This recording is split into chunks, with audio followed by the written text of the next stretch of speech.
देवराजसेव्यमानभावनाङ्घ्रिपङ्कजं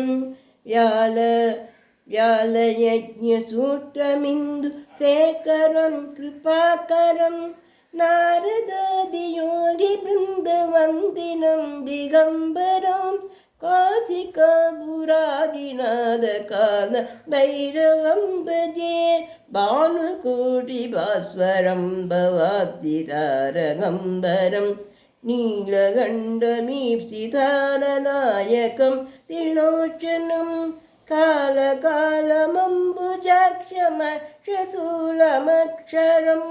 काशिकापुरादिनाथकालभैरवं भजे शूणडङ्गबाधदण्डपाणिमादिकारणं यामकायमादिदेवमक्षरं निरामयं भीमविक्रमप्रभुं विचित्रताण्डवप्रियं काशिकापुरादिनाथकाल भैरवं भजे भुक्तिमुक्तिदायकं प्रशस्तचारुविग्रहं भक्तवत्सलं तिरं समस्तलोकविग्रहं निग्वणन्मनोपुहेमकिङ्किणी दशुकुरुं काशिकापुरादिनाथकालभैरवं भजे धर्मसेतुबालकं स्वधर्ममार्गनाथकं कर्मपाशमोचकं स्वधर्मदायकं निपुं वर्णवर्णकेशपाशोभिराङ्गमण्डलं काशिकापुरादिनाथकालभैरवं भजे रत्नपादुकाप्रभामि रामपादयुग्मकं नित्यमद्विधीयमेष्टदैवतं निरञ्जनं मृत्युदर्पणादनं करालनं सुभूषणं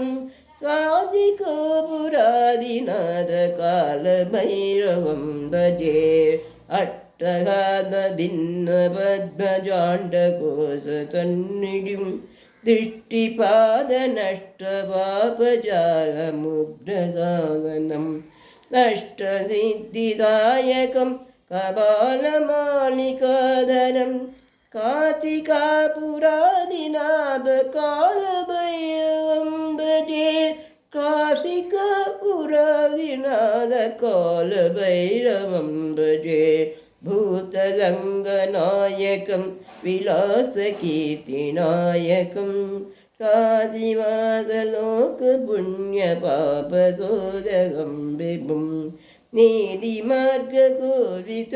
पुरातनं जगत्पतिं काशिकापुरादिनाथकालभैरवं भजे कालभैरवाष्टकं पठन्ति ये मनोहरं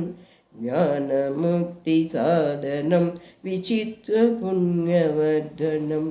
लोकमोहलोकदैत्यगोपदापनाशनं